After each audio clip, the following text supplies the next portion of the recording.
les premiers temps hein, de l'informatique des années 70. C'était aussi un langage qui était accessible à tous, hein, qui n'était pas aussi professionnel que d'autres langages. Et donc ça, c'est ce côté historique qui m'a intéressé. Et en tant qu'artiste, c'était cette démarche-là que je trouvais intéressante, de faire revivre ce folklore-là. Alors, ce qu'il y a, c'est qu'entre-temps, beaucoup d'eau a coulé sous les ponts, et le BASIC en tant que tel ne me semblait pas très adapté à l'écriture de programmes aujourd'hui. C'était quand même quelque chose de difficile. Donc j'ai essayé d'améliorer, de créer un pseudocode. Alors, là je fais une présentation rapide parce qu'il y en a qui m'ont déjà suivi l'année dernière. Ouais. Tu veux, vas-y. Donc pour ceux qui n'étaient pas là l'an dernier, Loz avait créé Virtual Basic, mais c'était très très fastidieux, il n'y avait pas d'interface graphique, il fallait ouvrir des fichiers manuellement. C'était pas de la merde, mais c'était C'était un travail d'artiste. Moi personnellement, j'ai trouvé le projet génial et je lui ai dit pour cette année il faudrait faire une interface graphique, il faudrait montrer un truc un peu plus abouti et qui soit plus simple pour des gens qui n'ont pas l'habitude de trop manipuler ou trop faire des langages de programmation. Donc on a fait Virtual Basic et on a fait l'interface graphique plus ou moins ensemble. Donc Virtual Basic, ça permet d'écrire du code en Basic AppleSoft à partir d'un langage en pseudocode. Ça permet aussi de déplacer des blocs d'instructions librement sans tenir compte des numéros de ligne. Il n'est pas sensible à la casse, ce qui fait que c'est aussi très très pratique, sauf pour le texte qui est entre guillemets, donc le texte qui va apparaître au niveau de l'écran. Et puis aussi, donc, ça permet de commenter, ce qui n'était pas évident dans le BASIC traditionnel, hein, parce que ça prenait de la place. Donc là, vous allez commenter dans le pseudocode, et ensuite, le code qui va être généré va ôter tous les commentaires, va ôter. Donc vous avez finalement votre code, vous l'avez bien commenté, indenté, etc. Arrangé comme vous voulez, déplacer des blocs d'instructions et autres, vous pouvez facilement le manipuler. Et ensuite, ça va produire du BASIC traditionnel numéroté avec des lignes propres, etc. Avec un décalage tous les 5, etc. etc. Donc ça, c'était ça le but, tout simplement. Alors moi, c'était pour me faciliter la vie. Et puis, justement, c'est avec Guillaume qui m'a poussé à ce que je fasse une interface graphique en Python. Donc tout ça, c'est écrit en Python, hein, pour que ce soit très facilement utilisable. Voilà, alors donc ça c'est le pseudocode. Je vous décris, bon, je fais une petite, ça fait un rappel de l'année dernière, mais c'est le pseudocode, donc vous pouvez effectivement insérer des commentaires, des lignes entières. Le texte, effectivement, là vous avez l'instruction de texte, alors, on utilise les mots-clés de Basic, il n'y a rien qui change, ça c'est, les mots-clés sont les mêmes, c'est une façon de les utiliser différente.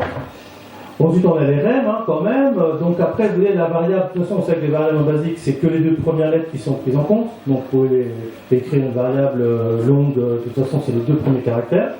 Mais là, par exemple, avec pas les parenthèses, les accolades. Avec les accolades, vous pouvez rajouter le nom de vos variables vraiment pour vous, hein, pour vous y retrouver. Ensuite, on a un petit système. Ça, c'était le premier truc que j'avais mis au point que je trouvais intéressant. C'est un peu comme sur le principe de l'appel d'une fonction, avec le caractère livre, le caractère pound. On mettait un endroit et puis on lui donnait un nom, là, vous voyez, main loop. Et après, vous faisiez go to, main loop, et puis donc ça faisait le go to, le go sub, sans passer par un numéro. Et ça, c'était bien parce que du coup, vous pouvez le déplacer. Car au fur et à mesure que vous fabriquez votre code, vous pouvez déplacer les morceaux entiers sans que ça nuise après. Alors tout ça j'ai fait en Python avec des expressions régulières, des matchings, tout ça pour remouliner tout le code pour qu'on obtienne ensuite du basique traditionnel. Donc vous voyez encore qu'est-ce qu'on a là-dessus. Sinon le reste on continue à écrire le basique pratiquement comme on a l'habitude, sauf on s'embête plus avec les lignes, on s'embête plus de manière beaucoup plus souple. Parce que je ne voulais pas non plus faire autre chose. Hein. Moi, c'était améliorer ma manière d'écrire le basique, point la ligne. Alors, ça permet donc de faire du code AppleSoft, hein, parfaitement opérationnel. On peut gagner de l'espace parce que du coup, tous les commentaires, etc., on peut s'en débarrasser à la fin. C'est-à-dire que quand on a le code basique, on peut supprimer les caractères, enfin les commentaires. Donc, du coup, ça on gagne de la place. On peut la faire, alors c'est ça qui est intéressant, c'est qu'on peut faire la conversion dans les deux sens. C'est-à-dire qu'on peut prendre du basique et le transformer en virtual basic. C'est virtual basic, c'est une blague, c'est une façon, c'est virtuel, quoi. Mais on peut le faire en pseudocode. Sauf que il faut donner, quand on dit GoSub 1000, c'est un numéro. Et là, mon truc, c'est des noms. Et ça, la question m'avait été posée l'année dernière, j'avais dit que j'avais utilisé les ismes.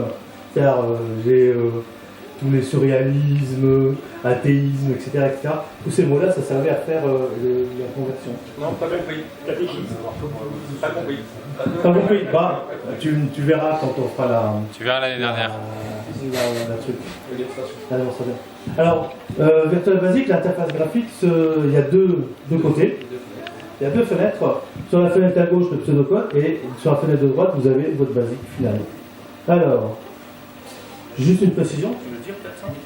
Donc, l'interface est indépendante de la classe Visual Basic en Python. Il a été écrit, toute l'interface graphique a été fait en Tinker. Et donc, du coup, il n'y a rien à installer, c'est directement intégré en Python. Le seul truc, c'est que c'est du Python 2.7 et pas du Python 3. Mais parce que ça, c'est un parti pris. C'est un parti pris. Et le code est complètement open source, c'est disponible sur le site virtualbasic.org et en développement sur bitbucket.org pour ceux qui sont intéressés pour venir nous apporter leur aide ou télécharger les dernières versions du code. Il y a un défi, mais est-ce qu'on est obligé de passer par la phase d'écriture en virtual basic? Est-ce qu'on ne peut pas avec votre outil écrire directement en Python et d'avoir la génération en basique? Non. Ça, c'est pour dans 10 ans. D'accord. Non, l'année prochaine. Non, l'année prochaine. Au niveau de l'interface, il y a deux fenêtres. Donc, comme expliqué, à gauche on écrit en Virtual Basic et à droite on a le code en basique. On a compatible pour Apple II. On a en haut tout un menu avec les principales actions pour la conversion, ouvrir les fichiers, l'exportation. On a tout un menu en haut, voilà, qu'on vous détaillera un peu plus dans la démonstration. Voilà. Alors donc, avant la démonstration, juste pour conclure le diaporama, donc c'est pratique pour faire des longs programmes en basique, parce que quand on a des petits, ça va, il n'y a vraiment pas besoin, mais pour des longs programmes, c'est très utile. C'est utile aussi pour la documentation, c'est-à-dire pour renseigner le code. On a beaucoup plus de latitude pour ajouter des commentaires. Et aussi, c'est pour redonner, enfin le but, c'était de redonner envie aux gens de faire des programmes. C'est quoi, monsieur ? Je vais couper le champ 4. Le but, c'est de redonner l'envie d'écrire en basique pour Apple II. Pour Apple II. Oui, pour Apple II. Sur Apple II. Ah oui. Voilà. Bon, là, il est bien en 4. Alors bon, là, maintenant, des mots, on va parler d'autres. Alors. Attends, je suis pas dans le bon. C'est super, hein? Bon, vas-y. Donc là, on l'a lancé, c'est donc le script Python qui lance l'interface. Donc comment dire, la feuille de route l'année dernière, c'est qu'on m'a dit ouais, ce serait bien si tu faisais une interface graphique parce que comme ça, ce serait beaucoup plus clair. Donc voilà, j'ai respecté le challenge, donc j'ai fait alors je faisais jamais d'interface graphique. Alors donc on a le menu et là par exemple on va ouvrir un fichier en pseudocode. Voilà, celui-là le code pour faire. Voilà. Alors pour différencier les fichiers texte en basique et en pseudocode, on les appelle base avec un Z. Comme c'est l'ose, base, voilà. Faut se faire plaisir parfois. Oh, Lego. Attends, maintenant on va juste faire juste défiler. Alors une petite précision quand même, c'est que c'est fait à la main, donc la coloration elle est faite à la main aussi avec des expressions régulières, etc. Même le remplacer, pardon. Ah pardon. Même les petits dialogues pour remplacer sont faits à la main. Et là voilà, donc on a cette possibilité par exemple de structurer son code de manière plus aisée, plus facile, quoi, tout simplement. On n'a plus de GoTo avec des numéros et autres systèmes de lignes. Bien. Ah oui, il est assez long quand même, ce code.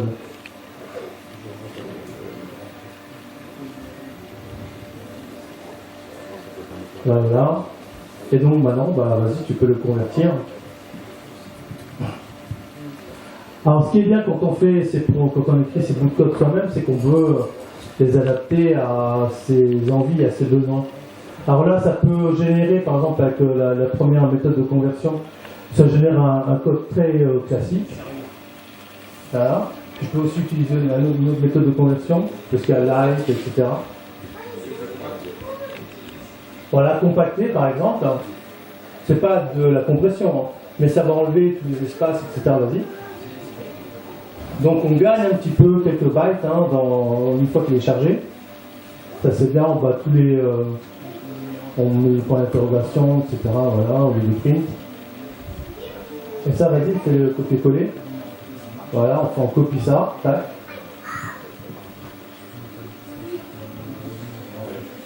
Hop. Vas-y, fais un run. Ah ouais, joli. Vas-y. Vas-y, fais encore la retour. Allez, voilà. Bon, là, on a accéléré. Et donc, voilà, c'est donc assez rapide, assez efficace et pratique. Et maintenant, on va faire le contraire. Ah, juste avant.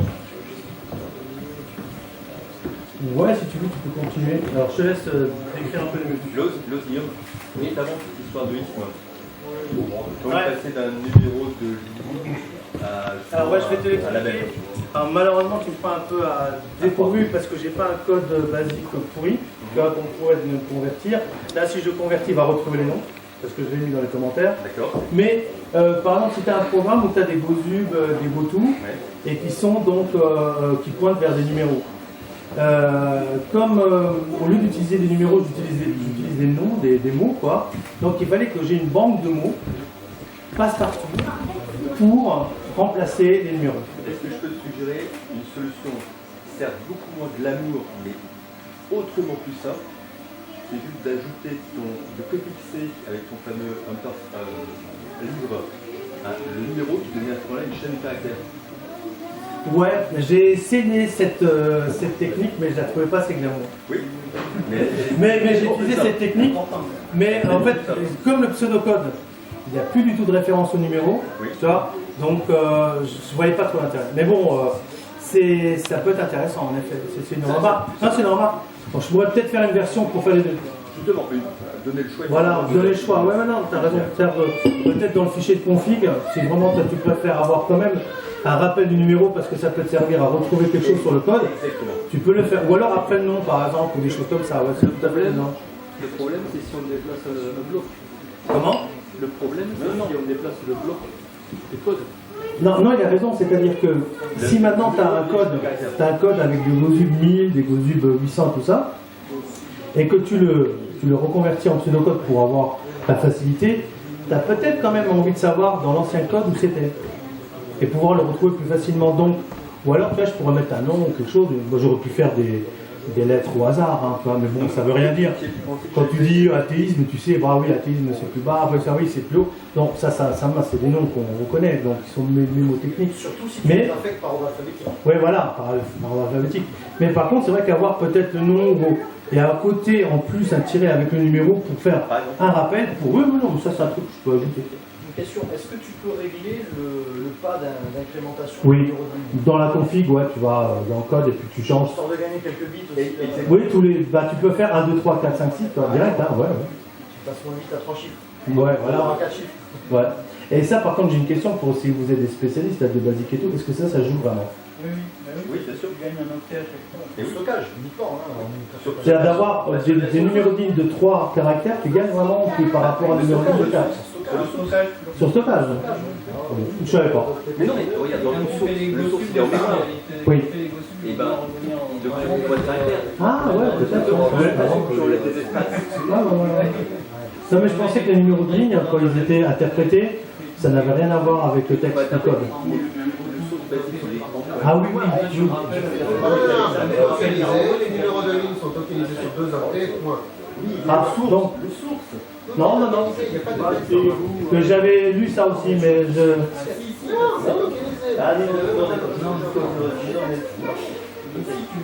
À partir du numéro de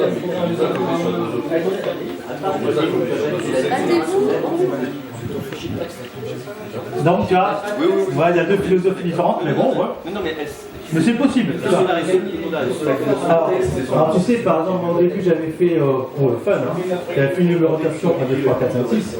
Mais après, je me suis dit, ouais, mais et si jamais je veux quand même modifier quelque chose sur du basique plus tard, il faudrait reconvertir ton virtual en virtual pour reprendre. Ça aurait été compliqué. Donc là, je sais plus, c'est à tous les 5 ou tous les 10 tous les 10, ouais. Ah ouais, pas d'autre.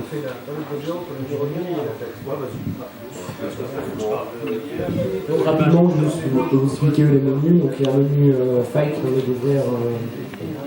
Il y a un menu File qui permet d'ouvrir soit du Virtual Basic, soit de l'Apple Soft Basic.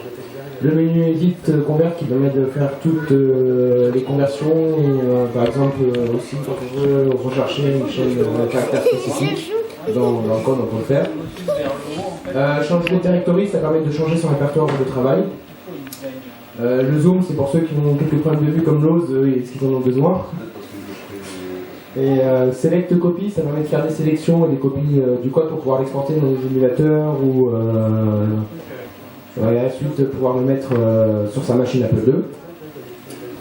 Bon, ça c'est les moteurs. On peut ouvrir plusieurs fichiers. Ça, mais About, c'est à propos du code, et les add-ons, c'est pour faire des extensions, mais c'est plus compliqué. Ouais. Faire ce qu'on veut. Ouais, c'est ça. Si on veut écrire des petits scripts pour faire des extensions à partir du code, c'est là dans le menu add-on.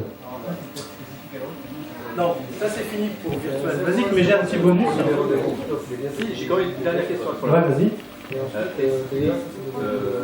que c'est fait ou est-ce que c'est prévu le principe de macro? Ah, de faire des macros Non, mais ça peut être une suggestion. Pourquoi pas? Tout à fait, ouais, de lancer des macros pour faire des remplacements, des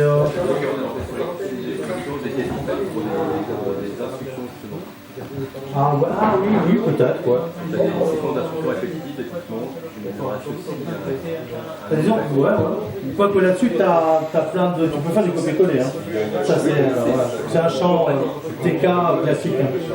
Alors, en bonus, donc. Ah, ouais, j'écoute plus là, ça y est, ils sont là-bas. Ah là, ils sont en plein débat. Bon, alors, en bonus, je vous montre vite fait parce que je ne vais pas m'étendre là-dessus. Mais comme j'avais fait l'interface graphique pour Virtual Basic, j'avais un autre programme, c'était mon programme de manipulation d'images en HDR et en GR.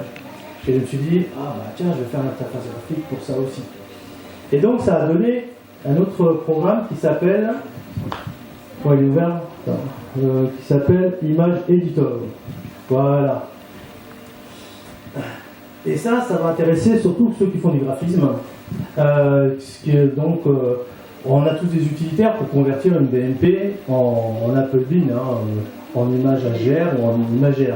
Mais comme j'ai codé, enfin quand je codais justement les algorithmes pour pouvoir les convertir, il y a des choses marrantes qu'on peut faire. Par exemple, vous savez, donc, je ne vais pas rentrer dans le détail, mais les pixels sont codés, il y a plusieurs pixels qui sont codés sur un seul byte. Il n'y a pas un byte par pixel. C'est juste, comme il y a 6 pixels qui sont codés dans un byte, 7, et le premier c'est le poids lourd, le bit de poids lourd qui permet de changer les couleurs. Donc par exemple, là, je vais prendre une photo. Hop, on va ouvrir une petite photo.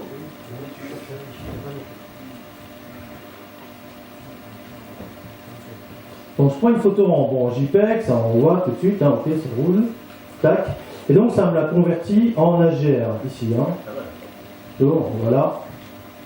Là je l'ai converti comme j'ai pu, c'est-à-dire en essayant d'être le plus proche des couleurs, ce qui n'est pas facile parce que c'est pas la même palette. Et en plus, comme vous voyez, ça fait des traits.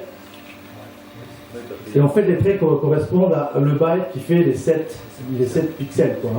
Chaque fois, c'est une colonne qui fait un byte avec 7 pixels. Donc du coup, Quand vous êtes à l'intérieur d'une colonne, soit c'est du vert, soit c'est du bleu, soit c'est de l'orange, soit c'est du, que j'ai tout dit là, vert, orange, bleu et violet. Voilà. Alors par contre, on peut, et là ça fait une petite manipulation bit à bit. C'est-à-dire que là, je vais changer, ajouter ou exclure un bit à mon image. Et du coup, je vais pouvoir avoir des effets. Et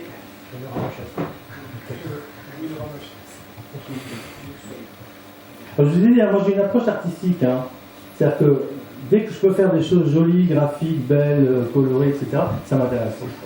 Donc, du coup, si l'image que je commençais vraiment à bidouiller et avoir un effet visuel, c'est ça qui m'intéresse. Donc je me suis dit, tiens, avec ce principe-là, cet algorithme-là, on va pouvoir changer des choses. Non, ah oui, ça c'est du Buren. Mais le Buren, c'est plus conceptuel. C'est Buren, c'est surtout pas, c'est pas les lignes qu'il faut regarder, c'est ce qu'il y a autour. Voilà, c'est la verticalité.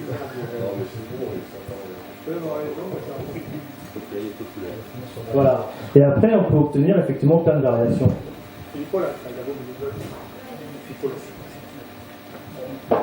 Voilà, voilà. Donc, je me suis dit, je ne vais pas m'arrêter en si bon chemin, hein, parce qu'on peut encore faire d'autres choses. Bon, je vais le faire un petit reset, je remets à 0.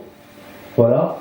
Je peux jouer sur la... Évidemment, ça c'est des trucs tout simples, hein, mais on peut jouer sur les géométries. On peut faire même des trucs un peu rigolos, un peu, en mettant un peu d'aléatoire pour faire... ah ouais, c'est plutôt... image, voilà. Donc, mon image qui se balade dans tous les sens. J'agrandis de nouveau, tac. Donc ça c'était rigolo. Puis après il y a en ce moment, je ne sais pas si vous connaissez, mais il y a tout un mouvement artistique qui est basé sur le glitch, qu'on appelle le glitch, où on va manipuler directement les octets hein, dans le code. Alors je me suis dit, ben, pourquoi pas, hein, ajoutons directement le code ici. Donc ici on peut s'amuser. Alors si je mets vraiment en raw, en brut, voilà. Voilà, je n'ai pas beaucoup d'espace, mais je peux carrément supprimer les octets. Pardon, voilà, je supprime à l'arrache. Et je veux obtenir une petite image glitchée. Voilà, bon, tiens, celle-là, si j'enlève le mélange, on va laisser faire, on va la voir plus rigolote. Et comme ça, je peux travailler à obtenir des images de plus en plus bizarres, artistiques, étranges, et qui sont des images Apple II. C'est-à-dire celle-là, je la sauve, je fais un Apple II, je peux l'afficher sur n'importe quel Apple II qu'on a ici. Hein. Alors, autre petite... alors bien sûr, j'ai gardé pour avoir mon... voilà. Pour vérifier, je peux effectivement l'avoir toujours en affichage en vert, hein, normal, monochrome. Il y a un peu tout ce qu'on rencontre sur l'Apple II. Alors là, j'ai d'autres méthodes de traduction des couleurs et des valeurs. Là, j'ai le classique hein, en noir et noir, en noir et blanc. Hein, mais avec un écran couleur, ça donne ça. Avec un écran vert, on va obtenir ceci. Donc ça, c'est ce que vous avez sur votre Apple II vert traditionnel. Et je me suis dit, bah, si je peux faire de la GR, pourquoi pas faire de GR hein. Et du coup, j'ai fait un petit... voilà, le reste. Donc je peux l'avoir en GR ici. Tout simplement. Et je peux même changer le... Et je peux même changer bah, le contraste, etc. J'obtiens ça, je crois que je peux le copier. Où il est là? Copie, hop. Ah, je pense que c'est bon, je suis pas sûr. Là, tac. Et voilà. Donc, pareil.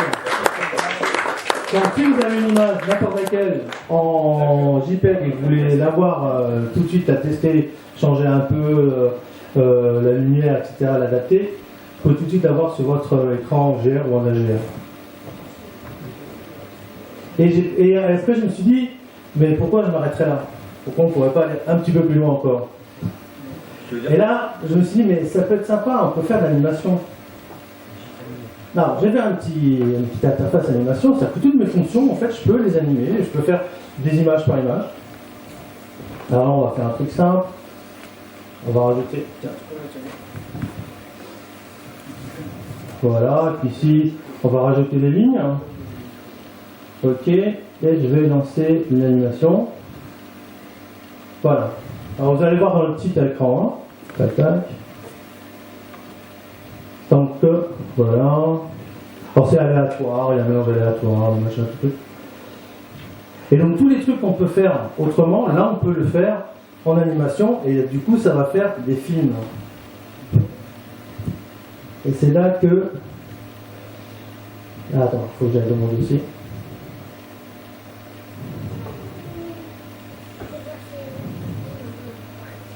Et après je vous laisse tranquille, c'est promis.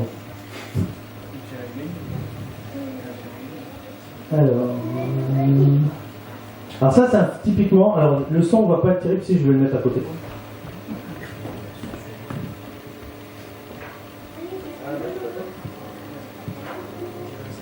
Moi j'ai pas de son, c'est dommage parce que je fabrique aussi le son avec des intrigues.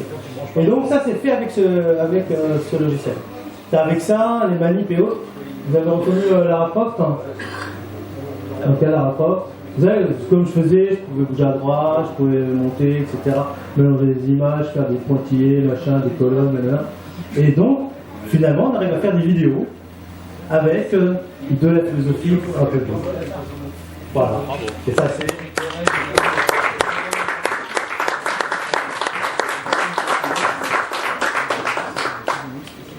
Ah oui.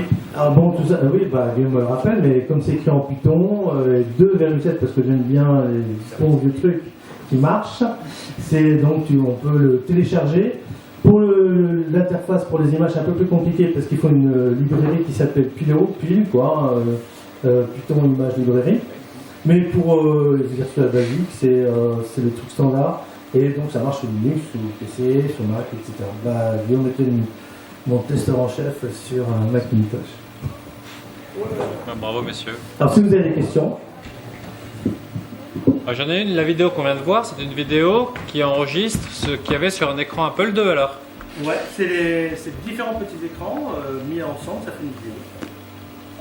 Et dans l'interface,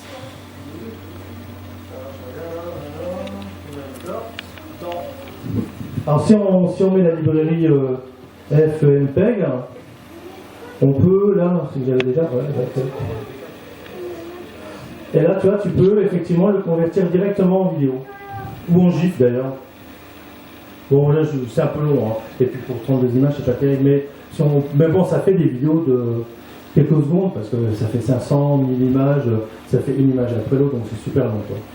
Et un petit disque de démo sur Apple II qui jouerait la vidéo, c'est quelque chose que tu envisages? Ça, j'aimerais bien avoir de l'aide.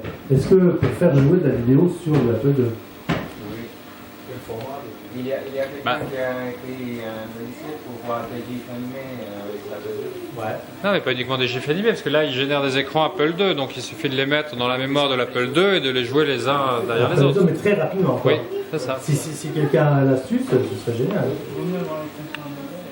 Parce que là, c'est des écrans donc Apple II. Non, ouais, c'est vrai qu'on pourrait faire avec les deux écrans, et puis faire tout. Maintenant, la rapidité, je sais pas. Il faudrait du 13 images par seconde. Combien de 13 images par seconde? 12, 13, ouais. Ça, c'est tout. Bah, ça, voilà, moi je change un paramètre et c'est bon. Hein. Et en plus, pour voir si on est intelligent, on modifie que les octets qui sont changés d'une image à l'autre. Absolument, ouais. Là, on recrée la vidéo complétée. Et donc, vous voyez ce qu'on peut faire avec de la GR, pourquoi il y a des constructeurs qui posent de la Ultra HD? Ça sert vraiment à rien, quoi. Ouais, totalement. Et j'ai ma petite philosophie sur les images pixelisées. C'est que je trouve beaucoup plus poétique ce qu'on reconstruit à partir d'un fragment que la chose qu'on nous donne déjà entière, quoi.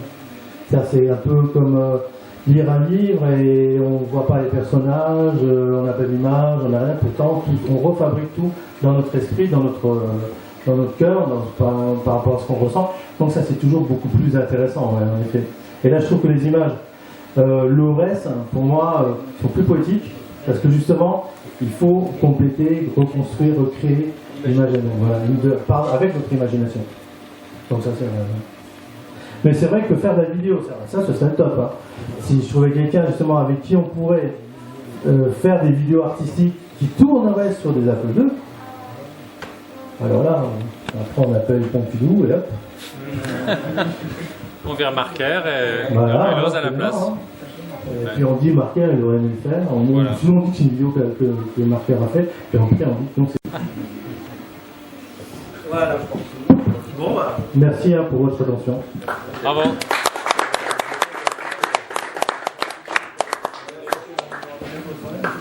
Ah ouais, joli. Très joli.